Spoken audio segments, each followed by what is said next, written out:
Hello students, welcome back to my YouTube channel modern chemistry classes.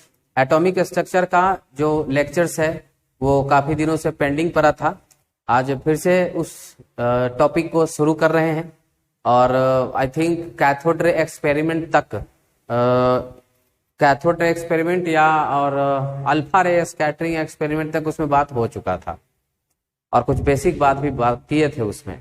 आज हम topic को आगे बढ़ाते हैं और आज के लेक्चर में जैसा कि अब टॉपिक पीछे लिखा हुआ देख रहे हैं, पढ़ाना चाहते हैं इलेक्ट्रोमैग्नेटिक रेडिएशन। इलेक्ट्रोमैग्नेटिक रेडिएशन क्या है?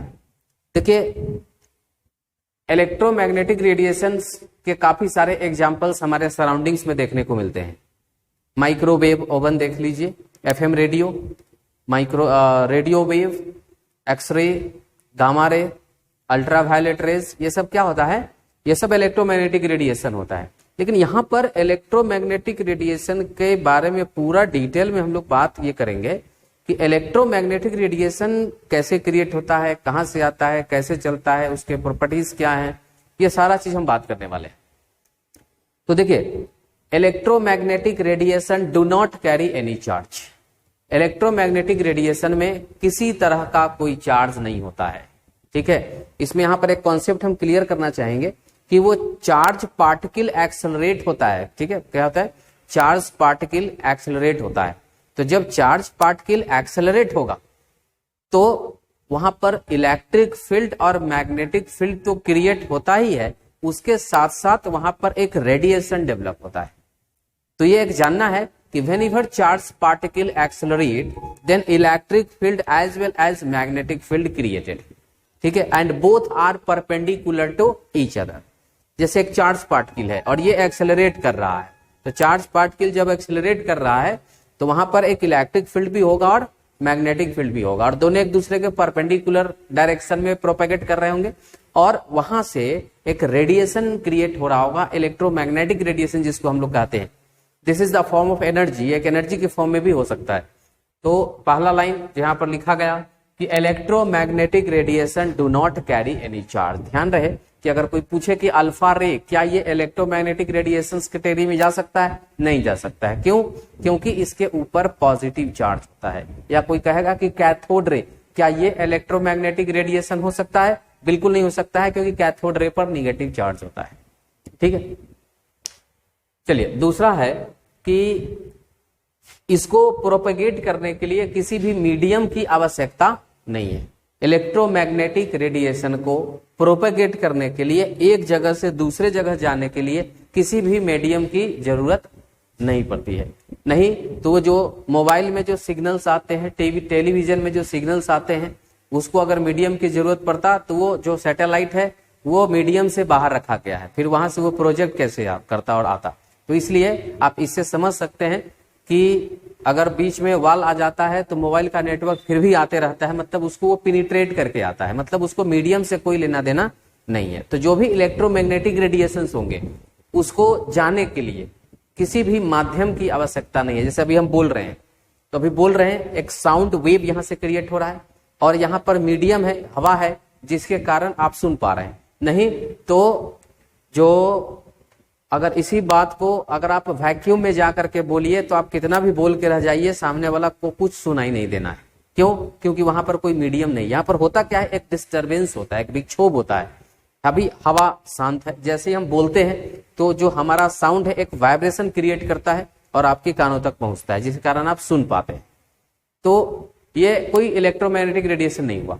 इलेक्ट्रोमैग्नेटिक रेडिएशन को प्रोपेगेट करने के लिए किसी भी मीडियम की जरूरत नहीं होती है। चलिए थर्ड लाइन है कि जब भी चार्ज पार्टिकल जब एक्सेलरेट करेगा, तो जब भी चार्ज पार्टिकल एक्सेलरेट करेगा तो electric as well as magnetic field created. वहां पर इलेक्ट्रिक फील्ड भी क्रिएट होता है और मैग्नेटिक फील्ड भी क्रिएट होता है। आगे के स्लाइड में फिगर आपको दिखाने वाला है। उसके बाद है प्रत्येक जो किसी भी तरह का जो इलेक्ट्रोमैग्नेटिक रेडिएशन होता है वो वेव के रूप में चलता है। वेव तो आप लोग जानते ही होंगे। Wave is a sort of disturbance which propagate in outward direction from a vibrating source. मतलब वेव क्या है? एक तरंग है जो कहां से उत्पन्न होता है, कहां से क्रिएट होता है?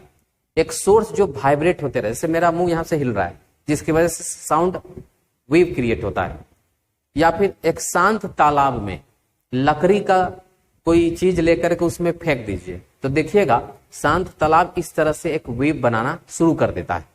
और वो वेव कहां से निकलता है, जहां से जो लकड़ी गया है वो ऊपर नीचे ऑसिलेट करते रहता है ऊपर नीचे, और वहीं से वेव क्रिएट होने लगता है।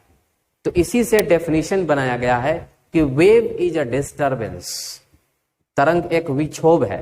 Wave is a disturbance which originate, जो शुरू होता है कहां से, वाइब्रेटिंग सोर्स से। वाइब्रेटिंग सोर्स मीन्स व्हाट, कि जो पार्टिकल्स अप एंड डाउन कर रहा है, ऑसिलेट कर रहा है, उसी वाइब्रेटिंग सोर्स से क्रिएट होता है। और देखिएगा ये किनारा पर जाके खत्म हो जाता है, यानी कि जहां से पत्थर को फेंका गया वहां से ऐसे ऐसे निकलता है और साइड में जाकर के खत्म हो जाता है। तो प्रोपेगेट इन आउटवर्ड डायरेक्शन, तो डेफिनेशन को बड़ा ही अरेंज करके लिखा गया है। तो वेव के रूप में चलता है। और किसी भी तरह का इलेक्ट्रोमैग्नेटिक रेडिएशन का वेलोसिटी उसके लाइट के वेलोसिटी, उसके नहीं मतलब लाइट के वेलोसिटी के बराबर होता है। और लाइट का वेलोसिटी क्या होता है, 3 × 10⁸ मीटर पर सेकेंड। लाइट का वेलोसिटी क्या होता है, 3 × 10⁸ मीटर पर सेकेंड, याद रखना है। तो कोई भी इलेक्ट्रोमैग्नेटिक रेडिएशन है, आंख बंद करके उसका वेलोसिटी कितना लिख देना है, 3 × 10⁸ मीटर पर सेकेंड। तो देखिए क्या क्या पढ़े इसमें, कि पहले तो इलेक्ट्रोमैग्नेटिक रेडिएशन जो होते हैं इसमें किसी तरह के कोई चार्ज नहीं होता, they do not carry any charge, पहली बात। दूसरी बात कि इसको जाने के लिए किसी भी मीडियम की जरूरत नहीं है, ये बिना मीडियम का एक जगह से दूसरे जगह जाता है। यहां पर ओवरलैप कर गया है। जब चार्ज पार्टिकल एक्सेलरेट होता है, जब चार्ज पार्टिकल एक जगह से दूसरे जगह जाता है, वेरिएबल मोशंस करते हैं, तो वहां पर दो तरह के फील्ड क्रिएट होते हैं, इलेक्ट्रिक फील्ड भी क्रिएट होते हैं, मैग्नेटिक फील्ड क्रिएट होते हैं, साथ ही साथ रेडिएशन उसमें से एमिट होता है। उस रेडिएशन में किसी तरह का कोई चार्ज नहीं होगा, क्रिएट चार्ज के कारण होता है, लेकिन जो रेडिएशन निकलते हैं उसमें कोई चार्ज नहीं होता है। जो भी EMR है प्रोपेगेट करने के लिए किसी तरह के मीडियम की आवश्यकता नहीं है, जैसा कि हम डिस्कस कर चुके हैं। और सभी तरह के इलेक्ट्रोमैग्नेटिक रेडिएशंस का जो वेलोसिटी है वो लाइट के वेलोसिटी के इक्वल होगा, यानी कि 3 × 10⁸ मीटर पर सेकेंड के बराबर होता है। तो जो भी बात बोले हैं याद रखिएगा। और यहां पर इस पिक्चर में आपको बताने का कोशिश किया जा रहा है कि ये देखिए एक इलेक्ट्रिक फील्ड है, मैग्नेटिक फील्ड, जो येलो कलर वाले को क्या बताया गया है, मैग्नेटिक फील्ड, और जो ब्लू कलर है इसको क्या दिखाया गया है, इलेक्ट्रिक फील्ड। ठीक है, तो एक है मैग्नेटिक फील्ड और एक है इलेक्ट्रिक फील्ड, और दोनों के बीच में 90 डिग्री का एंगल बन रहा है, आप देख सकते हैं। दोनों के बीच में क्या, ये ऐसे ऐसे चल रहा है, और ये बोर्ड के परपेंडिकुलर डायरेक्शन में चल रहा है। एक बोर्ड के प्लेन में चल रहा है, एक बोर्ड के परपेंडिकुलर डायरेक्शन में चल रहा है। तो ये दोनों क्या है, एक दूसरे के 90 डिग्री के एंगल पर है। Both are perpendicular to each other, electromagnetic field are perpendicular. तो यही चीज यहां पर आपको दिखाया जा रहा है, इसको आप बना सकते हैं। देखिए वेव के मतलब जो इलेक्ट्रोमैग्नेटिक रेडिएशन बोले या फिर वेव बोले, क्योंकि कोई भी electromagnetic radiation propagate in the form of wave. जो भी इलेक्ट्रोमैग्नेटिक रेडिएशन है वो वेव के रूप में जाते हैं एक जगह से दूसरे जगह, वो सीधा से नहीं जाते हैं। वो कैसे जाते हैं, वेव के रूप में जाते हैं। अब वेव के 5 कैरेक्टरिस्टिक होते हैं, ध्यान दीजिएगा। वेव के 5 कैरेक्टरिस्टिक होते हैं। वेवलेंथ, वेवलेंथ को हम लोग लैम्डा से लिखते हैं। फ्रीक्वेंसी, फ्रीक्वेंसी को हम लोग न्यू से लिखते हैं। एक वेलोसिटी भी होता है, v से रिप्रेजेंट करते हैं। एक है वेव नंबर, न्यू बार से इसको हम लोग लिखते हैं। और लास्ट है amplitude. So any types of electromagnetic radiation propagate in the form of wave. और वेव के 5 कैरेक्टरिस्टिक होते हैं, wavelength, frequency, velocity, wave number and amplitude. ठीक है, यहां पर आप इसको कॉपी कर सकते हैं और देख सकते हैं। सबसे पहले तो हम यहां पर आपको वेव का डेफिनेशन बताते हैं कि वेव क्या है। देखिए अभी जस्ट डिस्कस कर रहे थे कि wave is a sort of disturbance which propagate which created from a vibrating source and propagate in outward direction. देख सकते हैं यहां पर एक डेफिनेशन है, wave is a sort of disturbance. और इस तरह से एक वेव को आप देख सकते हैं, वेव में क्या क्या होता है। जब वेव इसी तरह से ये वेव चलता है, दिस इज कॉल्ड वेव। ठीक है, अब वेव में 2 चीज होता है, एक होता है क्रेस्ट और एक होता है ट्रॉप। क्रेस्ट होता है जो ऊपर की तरफ जाते हैं मैक्सिमम हाइट, और ट्रॉ होता है जो मैक्सिमम डेप्थ में जाते हैं, नीचे जाते हैं। तो नीचे वाले को क्या बोलते हैं? ट्रॉ बोलते हैं, और ऊपर वाले को क्या बोलते हैं? क्रेस्ट बोलते हैं। क्रेस्ट मतलब श्रृंग, और ट्रॉ का मतलब हिंदी में इसको गर्त कहा गया है, ठीक है। और इस तरह से एक वेव प्रोपेगेट करते रहता है। यहाँ एक होगा वाइब्रेटिंग सोर्स जो ऊपर नीचे ऑसिलेट कर रहा होगा, और यहीं से ये वेव क्या हो रहा है? क्रिएट हो रहा है, और ये बाहर की तरफ मूव करता है। तो ये हो गया वेव के बारे में इंफॉर्मेशन। अब हम वेवलेंथ को थोड़ा समझते हैं कि वेवलेंथ क्या है, जो भी इसके कैरेक्टरिस्टिक है। वेवलेंथ क्या है कि it is the distance between two consecutive crest और ट्रॉ। लेंथ तो है, वेवलेंथ कुछ नहीं है, लेंथ ऑफ वेव, वेव का लेंथ।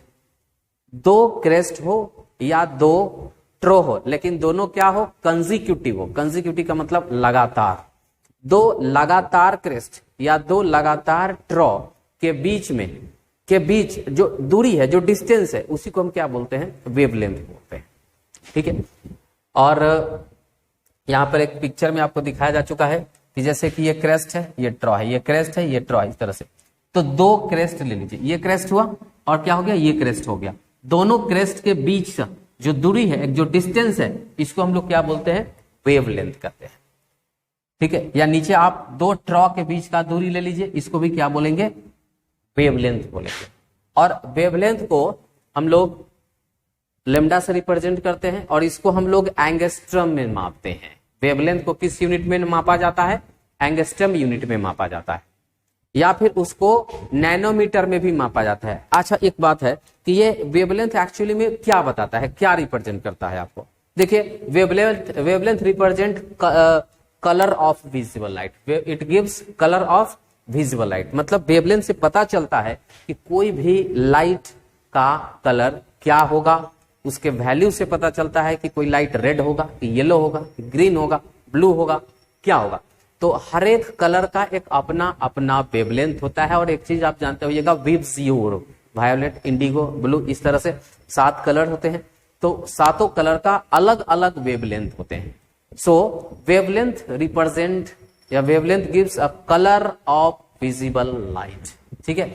चलिए आगे बढ़ते हैं। जैसा कि हम बता चुके हैं आपको कि लाइट जो वेवलेंथ होते हैं, ये एंगस्ट्रम यूनिट में मेजर किए जाते हैं। एक एंगस्ट्रम में 10⁻⁸ सेंटीमीटर आप देख सकते हैं कि होता है, या 10⁻10 मीटर आप इसको कन्वर्ट करेंगे तो आएगा। उसके बाद आ जाते हैं फ्रीक्वेंसी। तो वेवलेंथ में याद रखना है, यूनिट क्या होता है? नैनोमीटर, एंगस्ट्रम, ज्यादातर यही यूनिट चलता है। और वो कलर को शो करता है, और वो क्या होता है? दो क्रेस्ट या दो ट्रॉ के बीच का दूरी होता है, वो वेवलेंथ हो गया। लैम्डा से उसको रिप्रेजेंट करते हैं। आते हैं फ्रीक्वेंसी पर। फ्रीक्वेंसी क्या होता है? देखिए, फ्रीक्वेंसी है कि पर यूनिट टाइम में एक फिक्स पॉइंट से होकर के जितना वेव पास करता है, number of wave pass through a fixed point in per unit time is called frequency. इसी को हम लोग फ्रीक्वेंसी बोलते हैं, आवृत्ति जिसको हिंदी में कहा गया है। It is defined as the number of wave pass through a fixed point in per unit time is called frequency, and it is measured. इसको हम लोग मेजर करते हैं या तो हर्ट्ज में, या फिर सीपीएस जिसका फुल फॉर्म साइकिल पर सेकंड होता है, या फिर सेकंड इनवर्स भी इसका यूनिट होता है। तीनों यूनिट यहां पर हमने आपको बताया है, कोई भी यूनिट आपको देखने को मिल सकता है। फ्रीक्वेंसी जो होता है, देखिएगा, फ्रीक्वेंसी और वेवलेंथ के बीच में एक जो रिलेशन है वो इनवर्सली का होता है। फ्रीक्वेंसी क्या है? पर यूनिट टाइम में निकलने वाला वेव, और वेवलेंथ क्या है? Distance of crest and ट्रॉ। चलिए इसको फिगर से यहां पर हम लोग समझते हैं। जैसे आप देख सकते हैं कि एक बड़ा वेव है और ये क्या है? छोटा छोटा वेव है। वहां से आपको स्पष्ट दिख रहा होगा कि इसका लंबाई ज्यादा है, इसके वेव का लंबाई ज्यादा है, मतलब कि लॉन्ग वेवलेंथ है। जबकि यहां पर इसके बीच में आप देख सकते हैं कि इसका जो वेवलेंथ का लंबाई है वो क्या है? छोटा है। तो ये वेवलेंथ चूंकि छोटा छोटा है, तो पर यूनिट टाइम में काफी सारा वेव निकल जाएगा, क्योंकि इसका लंबाई क्या है? छोटा है। पर यूनिट टाइम में बहुत सारा वेव निकलेगा। और यहां पर देखिए, लंबा वेव है तो पर यूनिट टाइम में इसका वेव जो होगा वो कम होगा। तो फ्रीक्वेंसी क्या रिप्रेजेंट करता है? फ्रीक्वेंसी क्या होता है कि कितना वेव निकला, 1 सेकेंड, 1 मिनट, 1 घंटे पर यूनिट टाइम में कितना वेव निकला। जितना ज्यादा वेव निकलेगा उतना ज्यादा फ्रीक्वेंसी होगा। तो इसमें तो वेव कम निकलेगा, तो इसलिए क्या हो जाएगा, लो फ्रीक्वेंसी हो जाएगा। लेकिन यहाँ छोटा छोटा वेव है, तो इसमें 1 सेकेंड या 1 मिनट में ज्यादा से ज्यादा वेव निकल जाएगा, तो मतलब इसका फ्रीक्वेंसी क्या हो जाएगा, हाई हो जाएगा। तो इसीलिए हम कहते हैं कि जो फ्रीक्वेंसी है वो इनवर्सली प्रोपोर्शनल टू क्या होता है, वेवलेंथ होता है। चलिए यहां पर एक चीज हम बताना चाहेंगे कि nu inversely proportional to lambda है, और इस प्रोपोर्शनैलिटी को इक्वल साइन में कन्वर्ट करने के लिए, इक्वल साइन में कन्वर्ट करने के लिए कि यहां पर कांस्टेंट देते हैं, that constant is called c and remaining part is 1 by lambda. तो nu equal to c by lambda, यहां से c इक्वल टू हम क्या लिख सकते हैं, new into lambda. So this is the formula of frequency, wavelength and what is c? c is velocity of light. c को क्या रिप्रेजेंट करेंगे, वेलोसिटी ऑफ लाइट रिप्रेजेंट करेंगे। यहां पर ये कलर फेड हो रहा है, चलिए कोई बात नहीं, आप देख रहे हैं ये c क्या है, वेलोसिटी ऑफ लाइट है। और आपको पता है लाइट का वेलोसिटी कितना होता है, 3 × 10⁸ metre per second, that's all. ठीक है, चलिए अब हम लोग फ्रीक्वेंसी तो देख लिए, वेलोसिटी देख लेते हैं। वेलोसिटी बड़ा ही नॉर्मल सा चीज है, जो आप लोग जानते हैं कि पर यूनिट टाइम में जितना डिस्टेंस ट्रैवल किया जा रहा हो किसी भी पार्टिकल का, उसी को क्या बोलते हैं, वेलोसिटी बोलते हैं। इसका यूनिट होगा मीटर पर सेकेंड। तो आपको तो पता ही है कि जो इलेक्ट्रोमैग्नेटिक रेडिएशन है उसका वेलोसिटी 3 × 10⁸ मीटर पर सेकेंड होता है। तो वेलोसिटी के लिए कोई खास बात नहीं है, ठीक है। x बराबर vt, यहां पर फॉर्मूला हम लिख सकते हैं x equal to vt। x vt मतलब क्या, x डिस्टेंस हो जाएगा, x क्या हो जाएगा, डिस्टेंस ट्रेवल, v क्या हो जाएगा, वेलोसिटी, और t क्या हो जाएगा, टाइम। वही जो फिजिक्स में आप लोग यूज करते हैं, बहुत सिंपल सा फॉर्मूला। वेव नंबर क्या है, वेव नंबर जो चौथा प्रॉपर्टीज है वेव का, कि it is the reciprocal of wavelength. It is the reciprocal of wavelength, मतलब वेवलेंथ का जो उल्टा होगा, वेवलेंथ का जो उल्टा होगा उसी को क्या बोलेंगे, वेवलेंथ बोलेंगे। तो न्यू बार से इसको रिप्रेजेंट करते हैं, और ये हो जाएगा 1 बाय लेमडा। आप देख सकते हैं, आई थिंक ये कलर आपको ठीक ठाक शो हो रहा होगा। Nu equal to 1 by lambda, चलिए ठीक ठाक, nu bar equal to 1 by lambda. आप देख सकते हैं इट इज द रेसिप्रोकल, उल्टा होता है किसका, वेवलेंथ का होता है। और आप इसको चाहें तो इसको और भी आप चेंज कर सकते हैं। देखिए चेंज क्या कर सकते हैं, आप जानते हैं c equal to nu lambda होता है, तो हम लेमडा के जगह क्या लिख सकते हैं, c बाई न्यू लिख सकते हैं। तो यहां पर लिख देते हैं c बाई न्यू, न्यू ऊपर चला जाएगा, तो nu bar equal to nu by c, ये एक फॉर्मूला बनता है। ऐसे इसकी जरूरत नहीं है, फिर भी आप एक से दूसरे फॉर्म में चेंज कर सकते हैं। अब चलिए ये तो हो गया वेव नंबर, आगे आ जाते हैं एम्पलीट्यूड। ये भी बड़ा सिंपल सा चीज है। जब किसी वेव में कितना हाइट ऊपर जाते हैं या जितना डेप्थ में जाते हैं, गहराई में जाते हैं, तो उसकी जो लंबाई है इसी को हम लोग क्या कहते हैं, एम्पलीट्यूड, जिसको हिंदी में हम लोग आयाम भी कहते हैं। आप देख सकते हैं it is defined as the height of crest and depth of trough is called amplitude. ठीक है, जैसे यहां पर हम दिखाएं कि ये डिस्टेंस आप देख सकते हैं,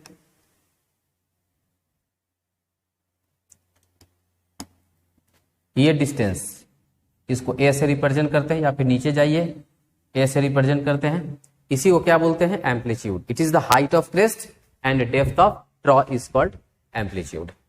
तो अब हम आपको देखिए स्क्रीन पर कुछ चीज इंफॉर्मेटिव देख रहा है, और इसमें कुछ चीज आप याद कर लीजिए। जैसे टाइप्स ऑफ इलेक्ट्रोमैग्नेटिक रेडिएशन, जैसे हम शुरू किए थे तो उसी से में बहुत सारा नाम हम बोल दिए थे कि radio wave, microwave, infrared, visible rays, ultraviolet, x ray, gamma ray, मतलब इस तरह का जो रेज हैं, इसमें हम आपको कुछ बात बताना चाहते हैं। देखिएगा इस फिगर को थोड़ा ठीक से देखिए, अगर आपको ये फिगर ठीक ठाक अगर विजिबल हो तो आप देखिएगा व्हाइट कलर का जो लाइन है उसको वेवलेंथ को रिप्रेजेंट कर रहा है, और वो क्या बताना चाह रहा है कि पहले वेवलेंथ ज्यादा है। यहां पर देखिएगा ये वेवलेंथ क्या है, ज्यादा है, यहाँ का वेवलेंथ कम हो गया, यहाँ का वेवलेंथ और कम हो गया, यहाँ का और कम हो गया। जैसे जैसे इधर जा रहे हैं तो वेवलेंथ का वैल्यू क्या होते जा रहा है, कम होते जा रहा है। जैसे लास्ट में हो जा रहा है कि एकदम बिल्कुल ही कम हो जा रहा है, ये बताने का कोशिश कर रहे हैं। ठीक है, तो इधर वेवलेंथ ज्यादा है, इधर वेवलेंथ बहुत ही कम है।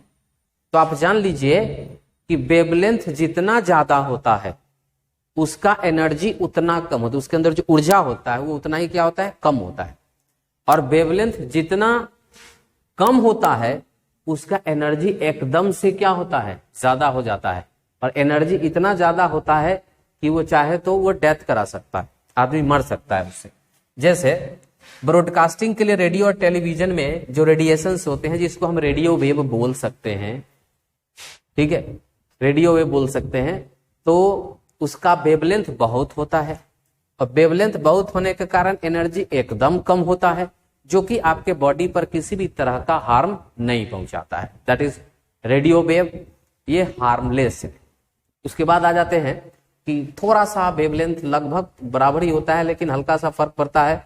जैसे कुकिंग में रडार, टेलीफोन्स और सिग्नल्स, मोबाइल के सिग्नल्स, या फिर माइक्रोवेव ओवन में आप देखते होइएगा, ठीक है, या फिर सिग्नल पकड़ने के लिए जो वॉकी टॉकी इस्तेमाल करते हैं, तो ये सब में ना माइक्रोवेव होता है, माइक्रोवेव होता है, इसके भी वेवलेंथ काफी ज्यादा होते हैं। ठीक है, तो ये भी आपको हार्मलेस होता है क्योंकि इसके अंदर एनर्जी क्या होता है, एकदम से कम होता है। अब आ जाते हैं इंफ्रारेड। इंफ्रारेड क्या होता है कि transmit heat from sun, fire, radiators, जैसे कि ट्रांसफार्मर लगा हुआ है, इलेक्ट्रिसिटी पास हो रहा है, वहां से थोड़ा थोड़ा रेडिएशन आते रहता है। या अभी यहाँ पर आप पैनल देख रहे हैं, ये पैनल है, अभी ये लाइट इसमें चल रहा है, यहाँ से थोड़ा सा रेडिएशन आता है, तो इसी रेडिएशन को हम लोग क्या कहते हैं, इंफ्रारेड। इसमें से इंफ्रारेड निकलता है, या कोई लाइट हो वहां से भी इंफ्रारेड, लाइट में से तो यूवी लाइट रे भी निकलता है, लेकिन उसको वहां से क्लोज कर दिया जाता है, गैस भर के उसको बंद कर दिया जाता है, ताकि यूवी रेट जा बाहर। जैसे व्हाइट लाइट है, मरकरी में देखते हैं अंदर क्या लगा होता है, अंदर एक मरकरी फोड़ के देखिएगा व्हाइट कलर का पाउडर लगा होता है, वो क्या करता है ना, यूवी लाइट को रोकता है, एक तो रोशनी उजला देता है, और उसका एक और काम भी है कि वो यूवी लाइट को से प्रोटेक्ट करता है। आजकल तो नए तरह के एलईडीज आ गए हैं जिसमें इस तरह का कोई तामझाम नहीं है। तो ट्रांसमीटर्स हो जाए, हीट फ्रॉम सन या फायर्स या रेडिएटर्स है, उससे जो रेडिएशन थोड़ा थोड़ा निकलता है वो भी बहुत ज्यादा हार्मफुल नहीं है, हार्मलेस नहीं है, बहुत हल्का सा माइनर एकदम कुछ होता भी है तो वो फिजिकली आपको पता नहीं चलेगा। अब बीच में देखिएगा यहाँ पर 7 कलर है इसके अंदर, विबजियोर, जैसा कि अभी हम आपको बताए थे, क्या बताए थे, विबजियोर, ये विबजियोर है। सभी 7 कलर्स आपको दिख जाएंगे और ये विजिबल है, इसका रेडिएशंस नहीं दिखाई देगा। ये पूरा जो आप रेडिएशन देख रहे हैं इनविजिबल, इनविजिबल रेडिएशंस, ये जो रेडिएशन है इनविजिबल है।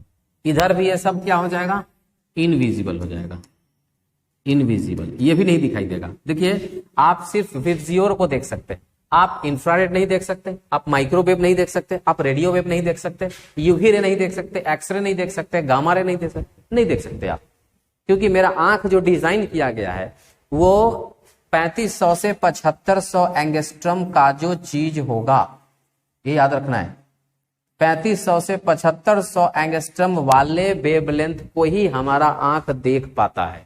मेरा आंख इसी तरह से डिजाइंड है कि वो आंख सिर्फ 3500 टू 7500 एंगस्ट्रम वाले वेवलेंथ को देख पाएगा। बाकी इधर या फिर इधर न ज्यादा कम देख पाता है न ज्यादा देख पाता है, वो एक बीच का रेंज है, उसी को वो देख पाता है। तो चलिए हम आते हैं टू द पॉइंट, कहां पर हम आपको बता रहे थे कि ये तो हम देख पाते विजिबल लाइट। अब कोई लाल पीला हरा लाइट जल रहा है डीजे का, तो क्या आपको उससे कोई हानि होता है, नहीं होता है, वो भी हार्मलेस है, उसका भी कोई बात नहीं है। अब आ जाइए अल्ट्रा वायलेट में, देखिए इसका वेवलेंथ कितना कम हो गया है।